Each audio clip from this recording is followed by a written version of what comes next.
ராஜாவை, அந்த தேவாதி தேவனை, இந்த உலகம் போற்றுகிற நம்முடைய ஆண்டவரை, வழியும் சத்தியமுமான நம்முடைய ஆண்டவரை வரவேற்கலாமா? நம்ம வாழ்க்கை இன்னும் வெறுமையா தானே இருக்கு, நம்ம வாழ்க்கை இன்னும் இருளா தானே இருக்கு, நம்ம வாழ்க்கை இன்னும் குறைவுல தானே இருக்கு, நம்ம வாழ்க்கை இன்னும் கடினமா தானே இருக்கிறது. அந்த ராஜா வந்தாரானால், அவர் வந்து ஆளுகை செய்தாரானால் எல்லாமே மாறுது. Let's invite our God.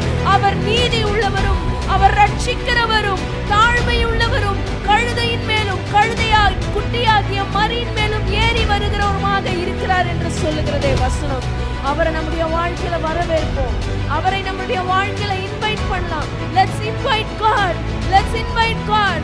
நம்முடைய வாழ்க்கையில எத்தனையோ பேரை இன்வைட் பண்ணிருக்கோம். எங்க வீட்டுக்கு வாங்க, இன்னைக்கு ஜீசஸை இன்வைட் பண்ணுங்க. ஆனா எங்க வீட்டுக்கு நீங்க வாங்கப்பா, எங்க கூடவே நீங்க தங்கிருங்க, ஏன் உள்ளத்துக்குள்ளவே நீங்க இருங்கப்பா. ஆண்டவருடைய வசனம் சொல்லுகிறது, அவரே வழியா, அவரே சத்தியமா, அவரே ஜீவனா. அந்த ஆண்டவர் உங்க கூட இருந்தா உங்க லைஃப் எப்படி இருக்கும் கொஞ்சம் யோசிச்சு பாருங்களேன். நீங்க கஷ்டப்பட வேண்டிய அவசியம் இல்ல, நீங்க பிரிவினையா இருக்கணும்னு அவசியம் இல்ல, நீங்க குறைவுல வாழணும்னு அவசியம் இல்ல. அந்த ராஜாதி ராஜன், அந்த தேவாதி தேவன் மாத்திரம் உங்க வாழ்க்கையில இருந்தால் போதும்.